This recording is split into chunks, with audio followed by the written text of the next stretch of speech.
coming to you live from the Niche Nook Studios, brought to you by the power of the internet and, for my child's therapist, my need for caffeine and human communication on a fortnightly basis.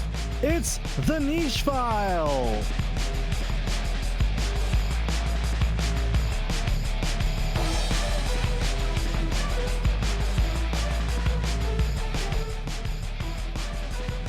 Hello, everybody, and welcome to part 2 of the Goosebumps Niche Files. Oh, where do we begin? Cody, where do we begin? Well, last time we explored why the 1995 Goosebumps TV series captured my childhood. My favorite episode, The Haunted Mask, and a handful of the best ones that still hold up today. No, Cody, the joke was at the beginning. Ah ha ha ha ha. Claps, claps, ah ha ha ha ha. Anyways, go on with your bad self. This is your episode. This time, we're taking a little detour. Tonight, we're diving into the stranger side of Goosebumps, the ones that may be just a little too out there for their own good. To be honest, not every Goosebumps episode was a classic. There are a few that didn't quite hit the mark. We can think of this as a more playful roast than a teardown, because even the bad episodes are still pretty fun in their own way. Boom, roasted. Oh, just wait. So, well, without further ado, I guess, here we have the top 5 weirdest episodes as chosen by yours truly. Not every Goosebumps story stuck the landing. Beloved as the series is, here are some that might have missed the scare factor, but definitely nailed the unintentional comedy. And now, Ryan, in your fancy announcer voice, please reveal the first of our weirdest episodes. Weird episode number 1, Revenge of the Lawn Gnomes, Season 2, Episode 8. Joe Burton's dad loves tacky lawn ornaments. Pink flamingos, giant mushrooms, cement angels. Nothing is too ridiculous for his yard.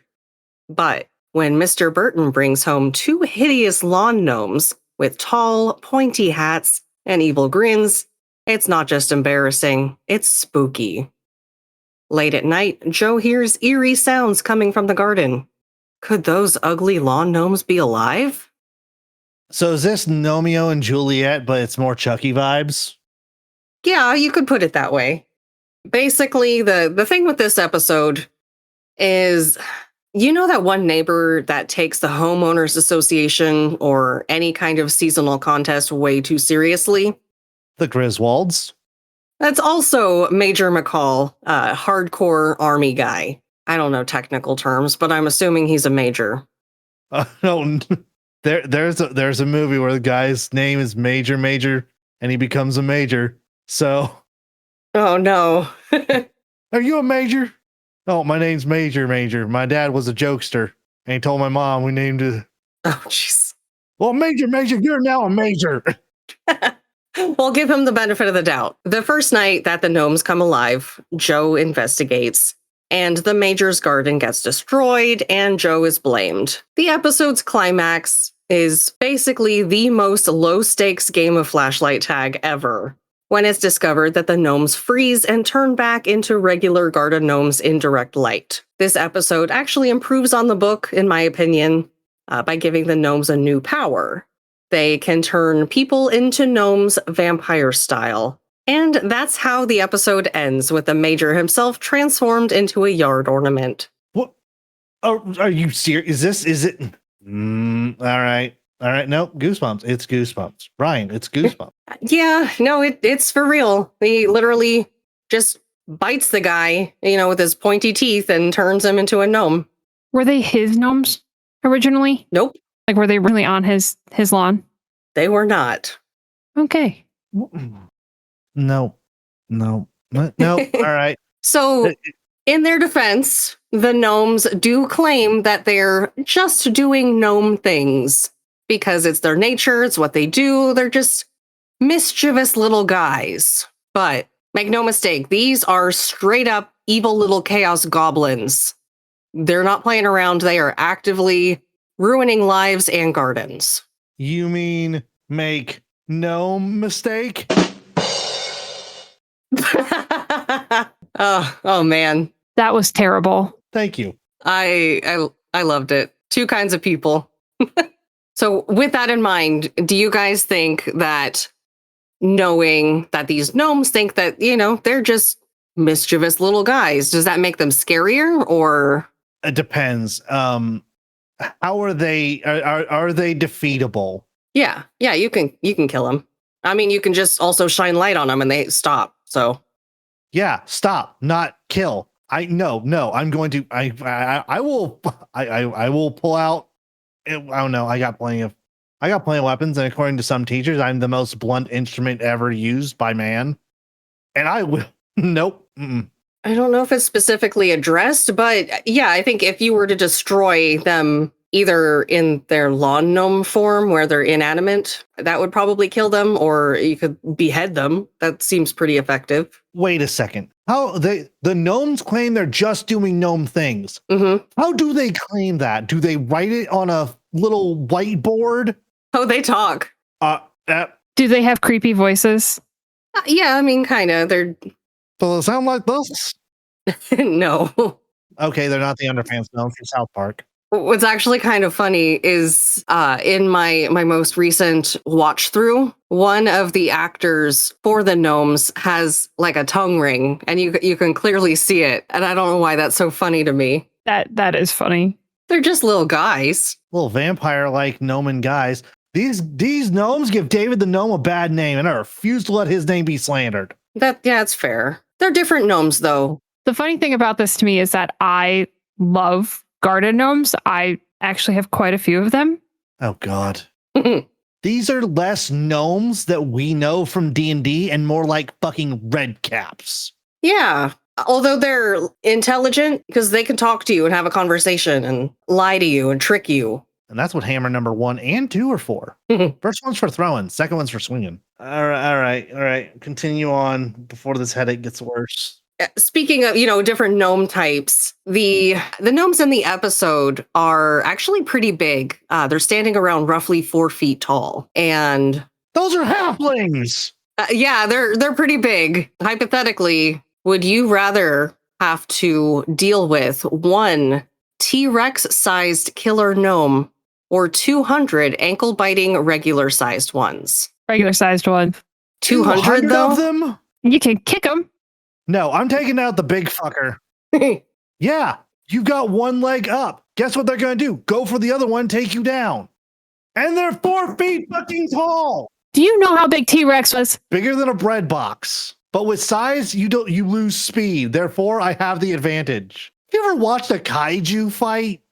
Those things move so slow. Yeah.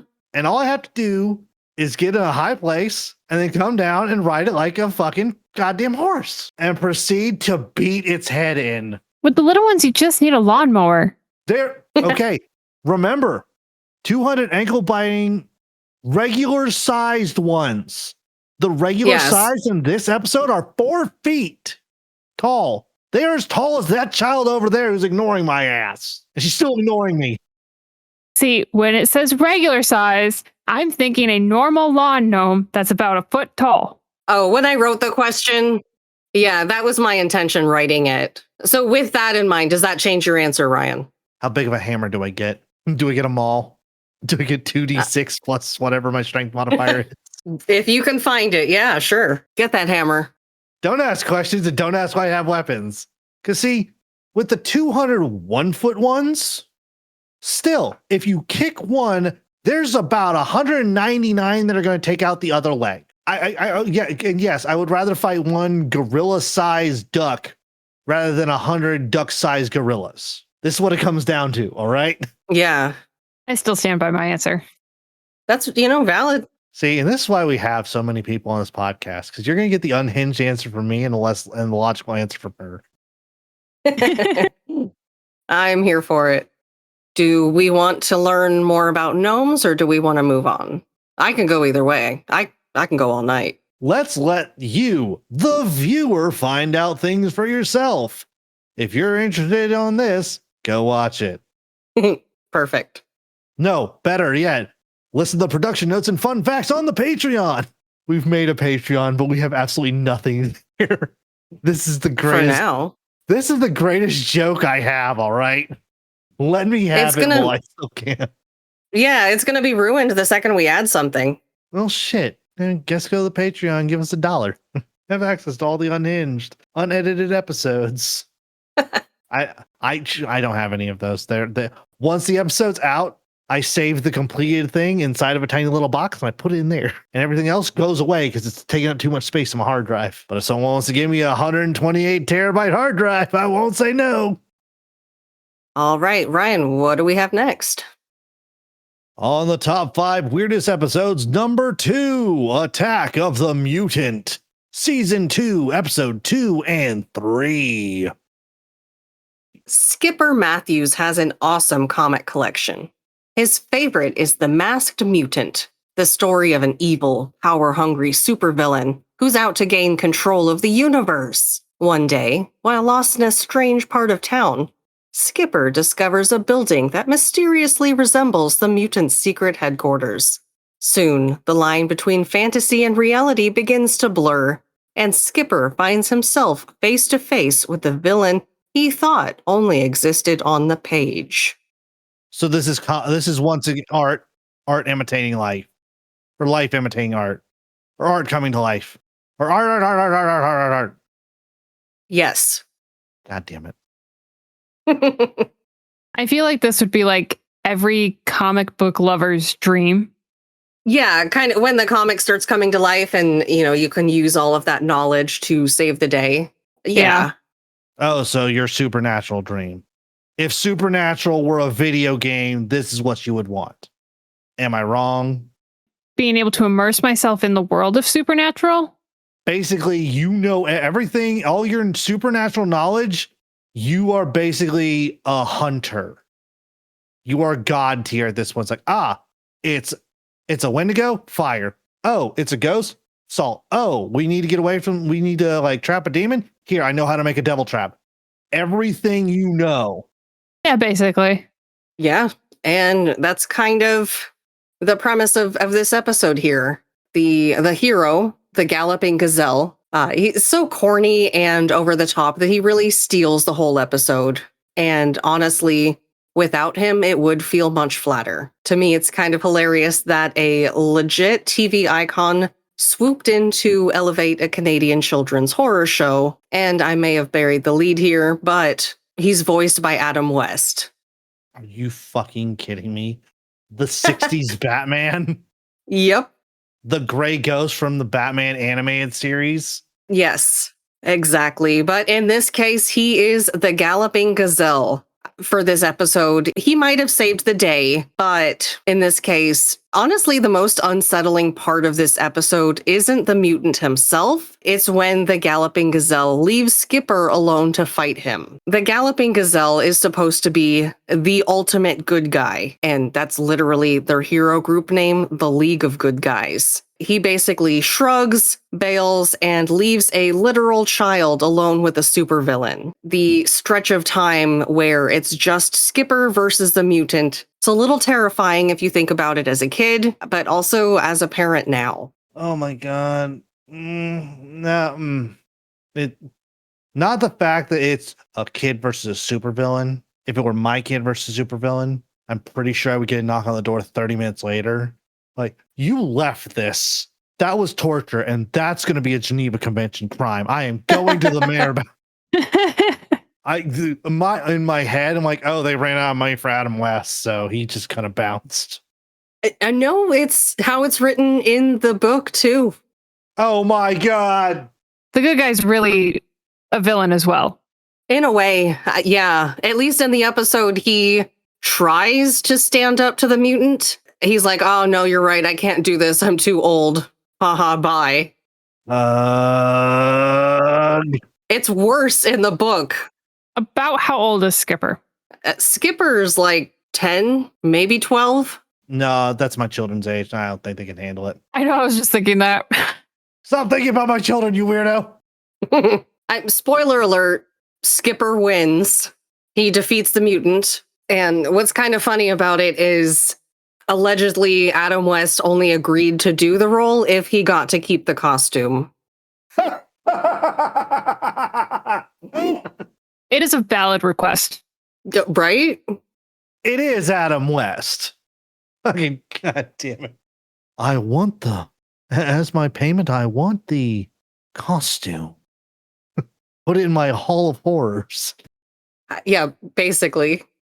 It's not actually that uncommon for actors and actresses to request their wardrobe from a movie. Oh, I don't blame them. Yeah, Reese Witherspoon did it with Legally Blonde. Oh, yeah. Some of those shoes.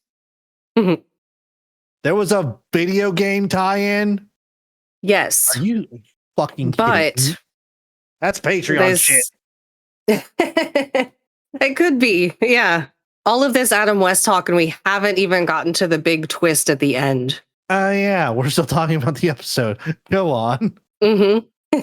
Even now, though, fans are divided by the ending's implication that Skipper really became Elastic Boy. So he kind of took on the persona of a superhero in this comic verse that he's entered. And this is kind of the key to how he defeats the masked mutant by claiming to be Elastic Boy, talking about his powers and how his only weakness is to sulfuric acid. And I didn't mention this earlier. Well, the masked mutant, one of his main powers is shapeshifting. And he can also change himself on a molecular level to different states of matter. So he goes to change into sulfuric acid to defeat Elastic Boy. But apparently, by changing to a liquid state, it causes the masked mutant to essentially die. He kind of melts and he can't change back and he's gone. 1 second. Fuck this shit, I'm out. Fuck this shit, I'm out. No thanks. What? But the main point here is, was all of this in Skipper's imagination? Did he have a comic-induced breakdown, or did things really happen the way the masked mutant explained it? And Skipper really did become a comic character by entering his headquarters. Oh my god. It's weird. That's why it's on the list. Honestly, it's not even one of my favorite episodes. It felt important enough that I needed to include it. I literally hear the dial tone for internet in my head.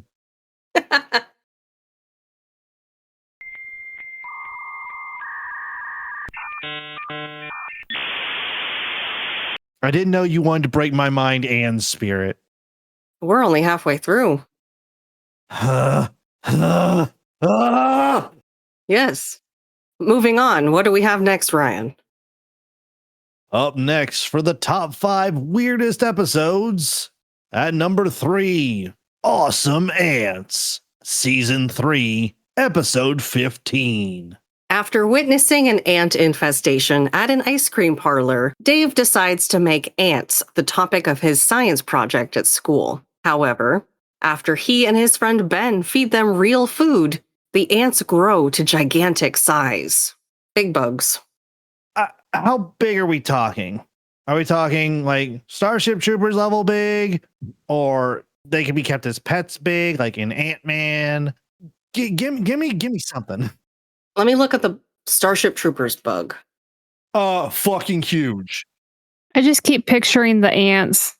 No, they're not that big. They're like, well, the ones at the end are that big. Spoiler alert. My other thought is Earth Defense Force, the fucking third-person shooter game where the bugs are huge.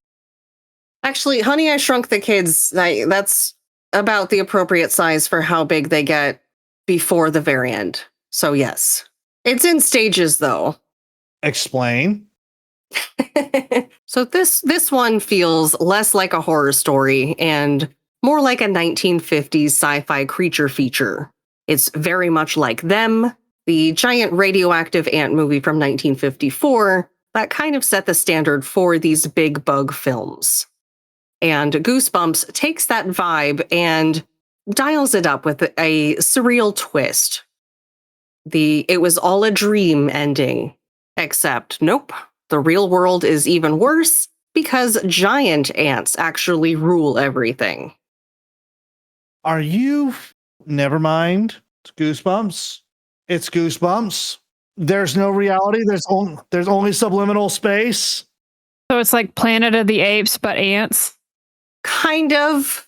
Yeah. The one guy, the exterminator, he has a quote at one point that's like, well, in the dream world, when people are in charge, he makes a comment. Yeah, just think a few different directions in evolution and they might be running the show. That's a very loose paraphrase. Oh man, the foreshadowing could not be more line obvious. Obvious. Yeah. Oh my god. You're right. Goosebumps is good at that.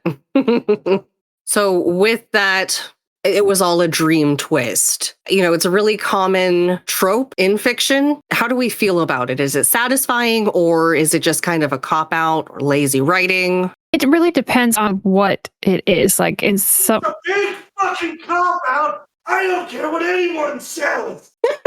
in some cases I definitely would say it's a cop out, but then you have movies like Inception, where that's like the whole point of it. Yeah, but they built upon it. It's a good premise for a movie, for a TV show, for a kid's horror TV show. No, that just kind of, it makes it feel like it's treating a trope like it was all a dream.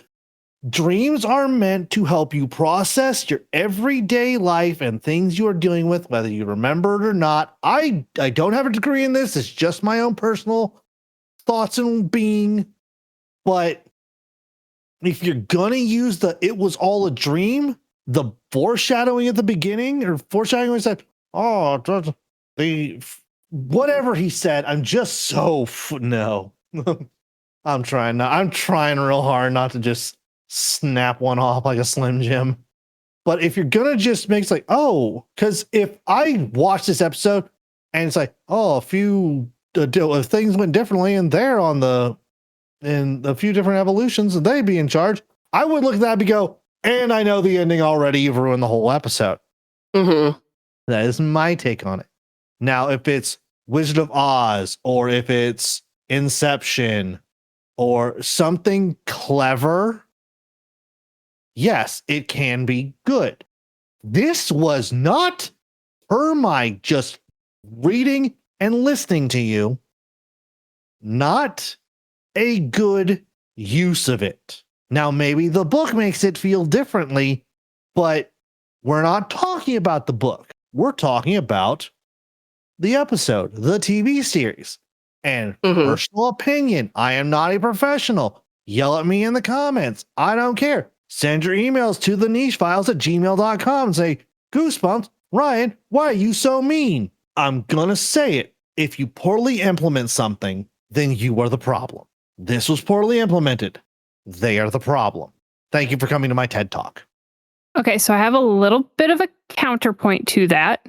In this case, it was all a dream, considering that when he woke up, the real world was worse and that the giant ants were taking over and ruling everything. That dream could have been an escape from reality. Up there goes gravity. Up there goes gravity. Choked. So mad. But I'm not saying you got to admit, I was about to. It's still a poor implementation of the "it was a dream." Because here's the thing. He could have like woken up, turned, look outside. Oh, everything's horrible. And woken up from that nightmare. And it would just be a never ending, like nothing is real. Like the assassins say, nothing is true. Everything is permitted. Gonna just fucking snap one off into a Slim Jim.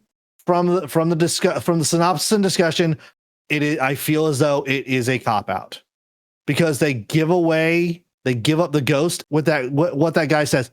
Maybe it's because I watched too many movies and I'm looking like, how is this going to play out? How will this story go? I think I'm ruined for stuff. I is Borkin. No, I mean, I get it. I'm trying to remember. I think the dream thing was an invention for the episode. I remember it being different in the book. So they can't even follow. You know what? There's reasons on the weirdest list. Oh, yeah. Cass, did you have anything else to say about that? It was a dream? No. Yeah. Are we just going to listen to Ryan rant and rave for another 30 minutes? We could, or we could talk about the next episode. At number 4 for the weirdest top 5 Goosebumps episodes, My Hairiest Adventure, Season 1, Episode 11. Larry Boyd is having a bad day. He's constantly chased by dogs, his band sounds pathetic, and his allergies seem to be getting worse. It's not just a bad day, it's a bad hair day. Suddenly, he is growing thick, long hair on his arms and legs. Even more troubling, his friends seem to be disappearing. Could that old bottle of instant tan they used have something to do with these strange occurrences? Can Hairy Larry get to the bottom of this before he ends up like the rest of his friends? Hair one day, gone tomorrow. I'm looking at another screen and I'm listening to what you're saying, and I just slowly turn back to the script. Is that what she read? Am I just hearing things? I'm pulling a full-blown Gyu from Demon Slayer. No. He meant he was going to go away, not come inside. Mr. Gyu! Huh? The fuck? And I know children listen to this. And kids, I'm going to tell you right now, I'm only an okay role model. And I play a character on the internet at all times. And you shouldn't be listening to this. Especially you, young lady. Hairy Larry? Hairy Larry, that's what his friends call him. He hates it, of course. It's not like a friendly nickname. Obviously. You never know. As someone who has a name that has alliterations like that people can use to bully, it happens and it sucks. Cut out that name. All right. Hey, if anyone wants what she said, $10,000 on the Patreon. I'm going to put it out of people's reach. Or you're going to get $10,000. I don't know which. Win-win. Hey, I'd be fine with that. $10,000 and the person can hear what's said. So this episode is actually one of my favorites. And I had a very hard time not including it on the last episode. It's mainly because Larry's self-deprecating inner monologue is honestly hilarious. Is it on par with mine? I think it's like the 90s teenage Canadian version of you. So I can see it. Shit, I don't even know what that'd be like. Well, it includes some really great meme-worthy quotes like, "I don't want food, I want answers," before throwing his guitar case and running away from his parents. You broke him. It's not breaking. I'm doing other things to occupy my brain so it won't break. Oh my God. Out of context. Yeah, it's it's kind of funny. The big twist in this episode, you know how Goosebumps usually punishes kids with different ironic endings. For example, you mess with cursed items, you get doomed. Here in this episode, Larry doesn't get punished. And the big twist that he's actually a literal golden retriever is pretty wholesome. Excuse me, what? He and his friends are dogs and have been the whole time.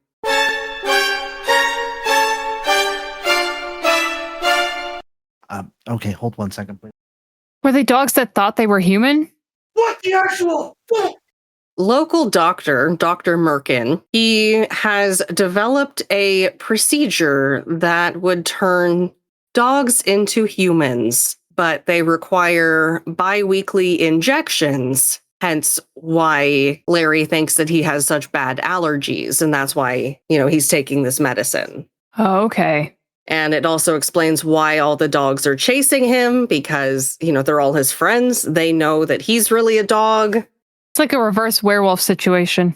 Yeah. And before it's revealed, oh, no, they're dogs. You're kind of led to believe that, okay, this bottle of suntan lotion turned him into a werewolf somehow. But it's a complete red herring. So wait, the friends that disappeared are the ones that turned back into dogs and then were chasing him? Yeah. Okay. And his current bandmates start to disappear too. His best friend Lily, who has wicked cool eyes, and one's blue and one's brown. And he finds a dog with those same eyes. And that's kind of what starts him to want to go to his parents and get answers. his parents.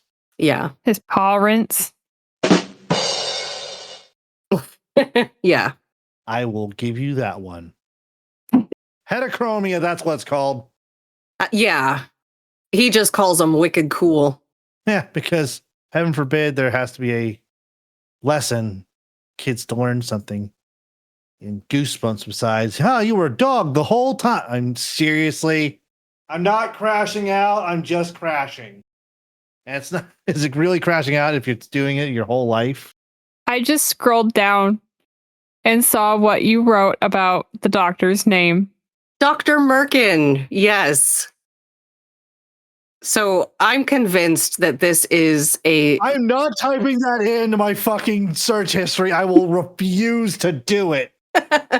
So R.L. Stine has a history of also being a comedic writer, a comic writer. To me, this is 100% a deliberate joke because a merkin has an interesting meaning related to pubic hair. It's a wig of sorts.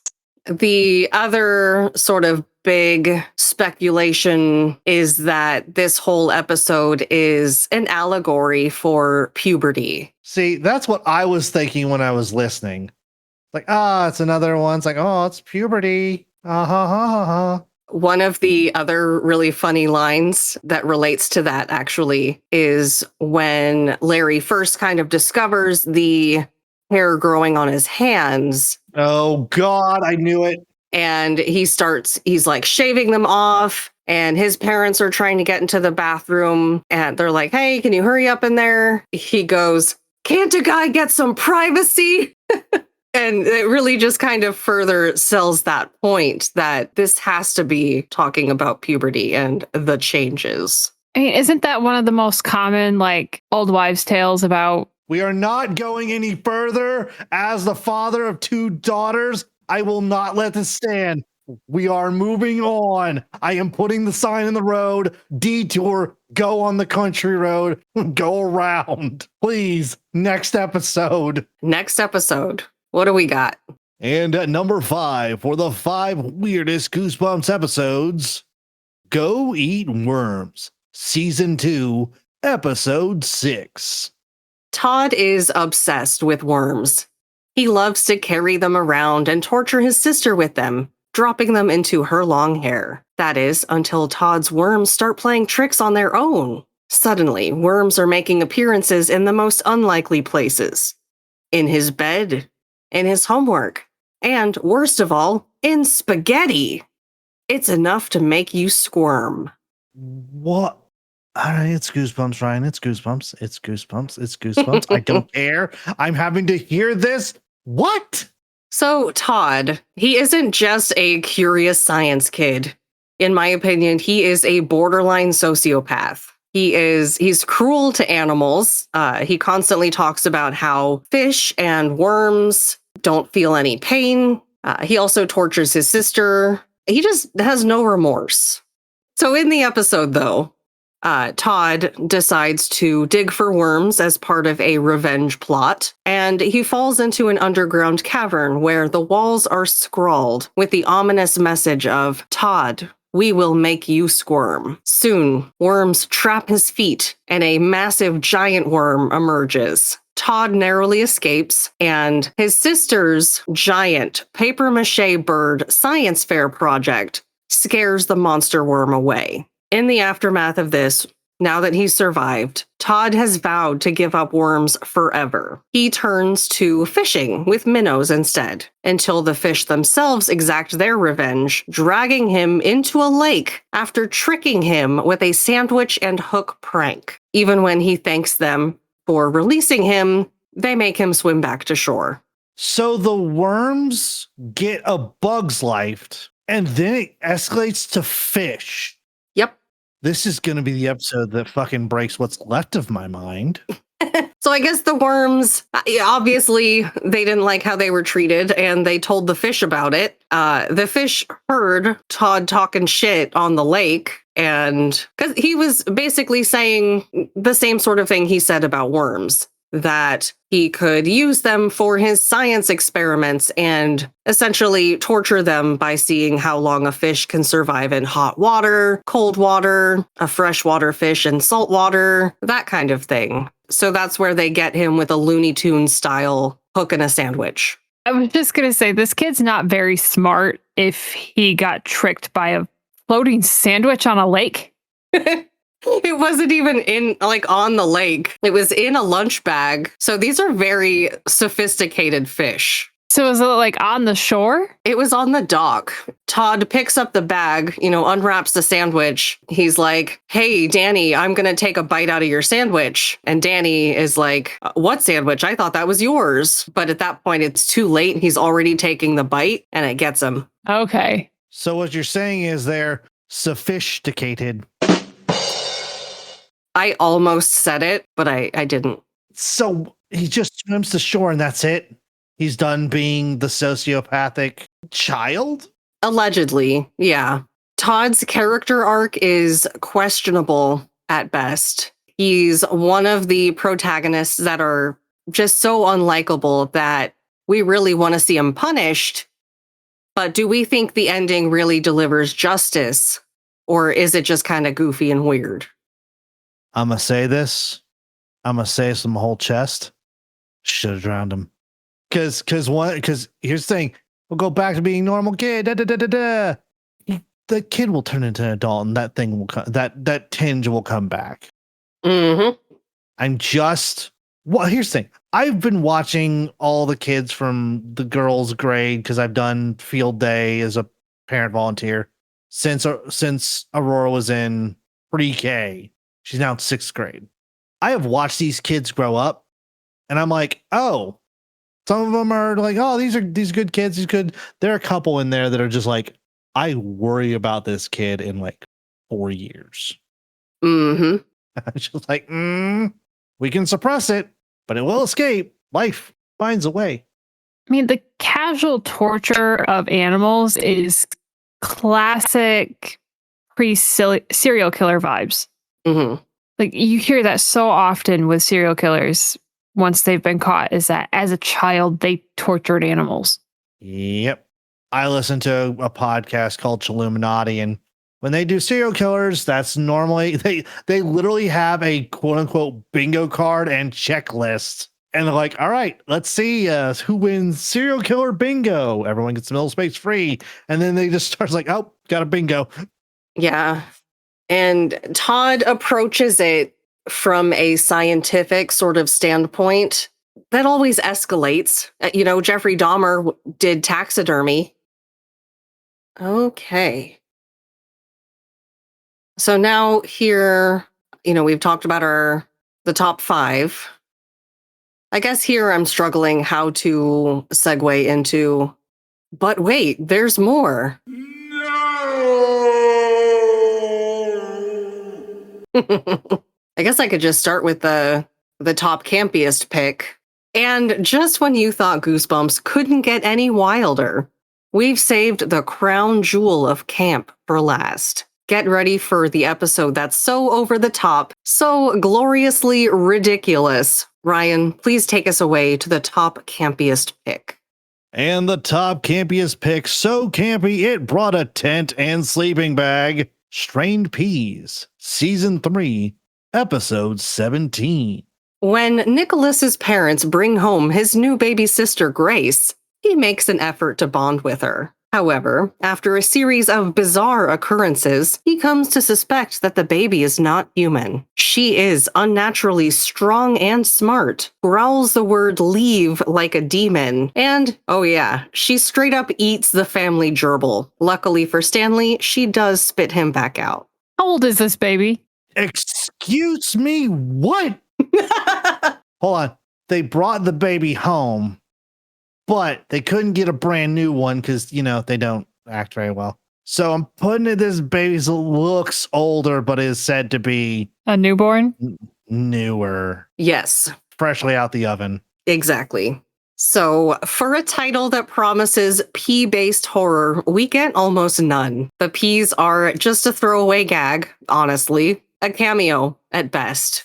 The episode leans really hard into that 1950s B-movie sci-fi energy, but because the baby is both adorable and obviously a puppet half the time, it lands more as comedy. The twist here is that a doctor eventually uncovers the truth. Baby Grace isn't theirs at all. She's actually an alien baby swapped at birth. The ending is bizarre.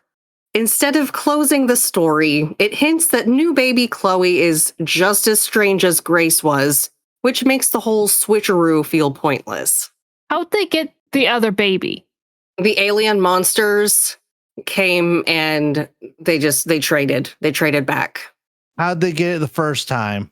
So the doctor accidentally switched the babies at birth.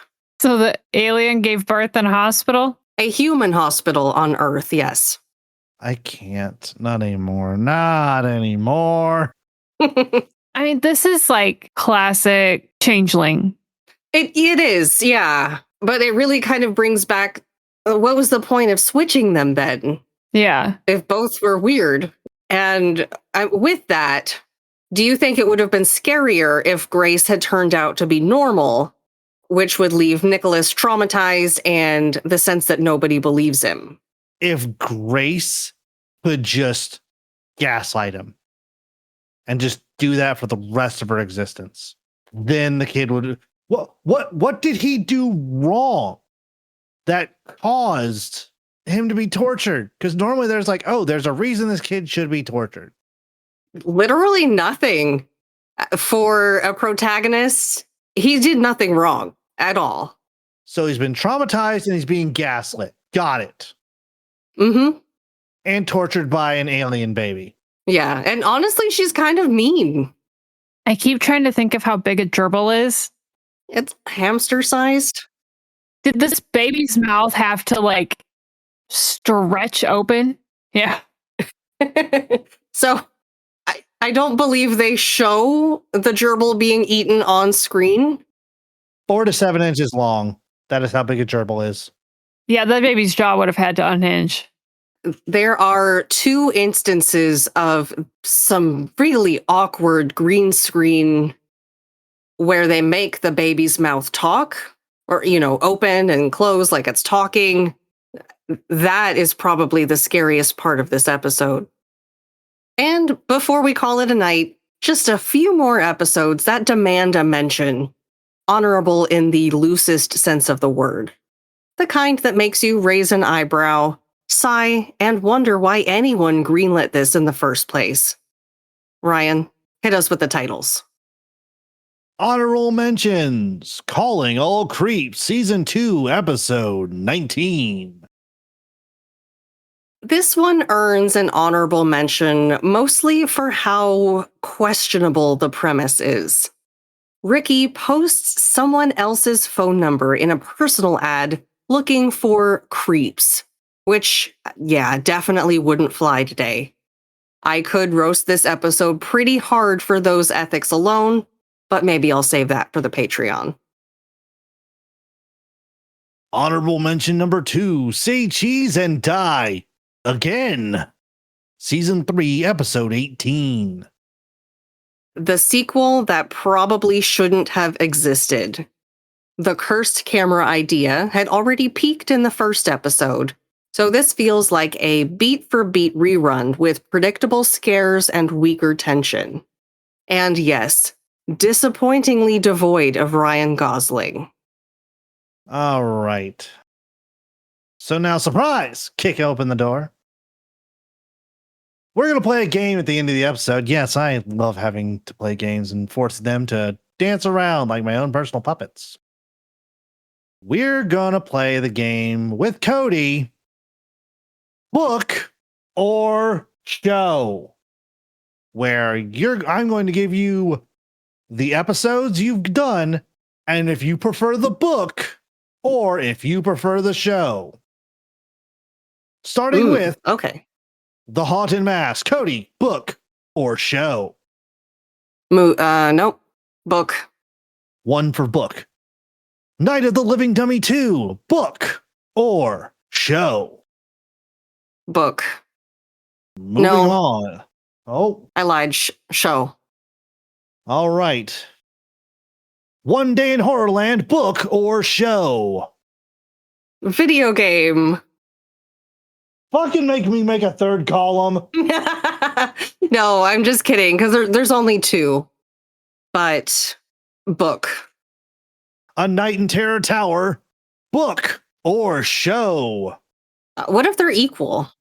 And this time I'm keeping score on a piece of paper with a pencil I've got right next to me. You got to pick one. I'm gonna say book, and I think this might just be the nostalgia factor. That's okay. It doesn't matter to me. Say cheese and die. The first one. Book or show? Show. Ryan Gosling wins, I guess. Yeah, Phantom of the Auditorium, book or show? book. Now, on to the weird. Scrolling up. I got 16 pages. Scroll up. Revenge of the Dawn Gnomes, book or show? Book. Next, Attack of the Mutant, book or show? Is neither an option? I'll put that in the video game column. Also book, if I have to pick. Awesome Ants, book or show? Book. Go Eat Worms, book or show? Book. And I have a reason, but it's weird. Okay, let's hear it.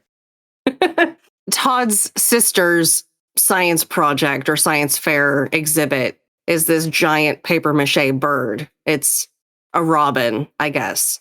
And she named it Christopher Robin. And that doesn't ever get addressed in the episode, but I think it's really cute. Neat. Strained Peas, book or show? Book. Last two. Calling All Creeps, book or show? See, okay, everyone, there's a reason I do this, because I know she's not good at making these decisions, and it's just fun for me personally to make her squirm. Like worms. So book. Yeah. And I've noticed if there's one that I didn't particularly like it either way, I'm going to default to book. And I think it's just that nostalgia. Could have told me I'd throw in the video game column. And last one, Say Cheese and Die again, book or show? Book. Tabulate the scorecards. Book wins, which means, ladies and gentlemen, boys and girls, non-binary friends, go read the books, don't watch this. And if you like the episode, go find it and watch it elsewhere. Or both.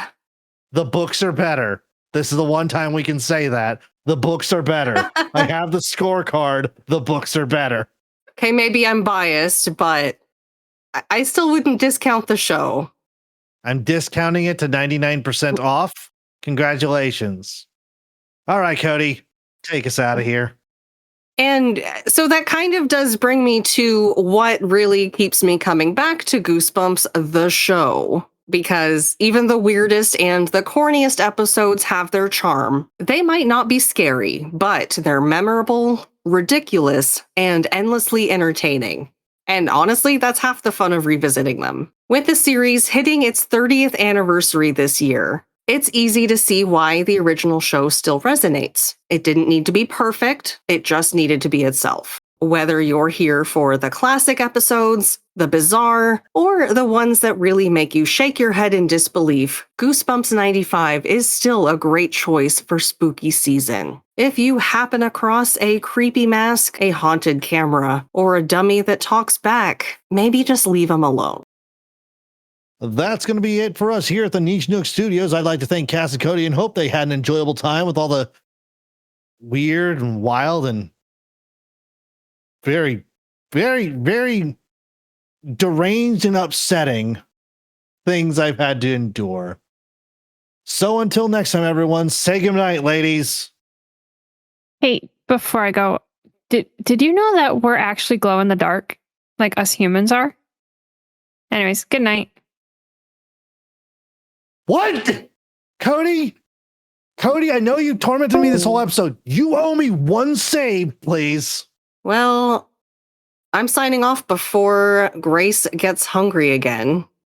And remember, no gerbils were harmed in the making of this episode. I can't with these two. I'm not sure who's the tormentor and who's being the tormented. It's spooky season, kids. And that's going to be it for me. I hope to hear from all of you again. If you have any comments, questions, or concerns that don't involve my mental state, hit us up at thenichefiles@gmail.com. THENICHEFILES@gmail.com. And no, I will never do that to the Mickey Mouse theme song, Cody. Follow us on Instagram, Facebook, Reddit, Blue Sky, and Twitter at The Niche Files, and on TikTok at the.niche.files. Oh my God. And we got the Twitch. I don't know what we're doing, and I don't know when we're going to do it, but I'm not logging into that ever again. It disconnects everything I put up. So that's going to be one of those two doing it. So on the socials, the Scream Queens are putting stuff up, and it's getting pretty interesting. So just keep your eyes out on the socials. Again, thank you, Kass and Cody, for helping me out with this. I'm Ryan, your host of the Niche Files, and I will see you all next time. Take care.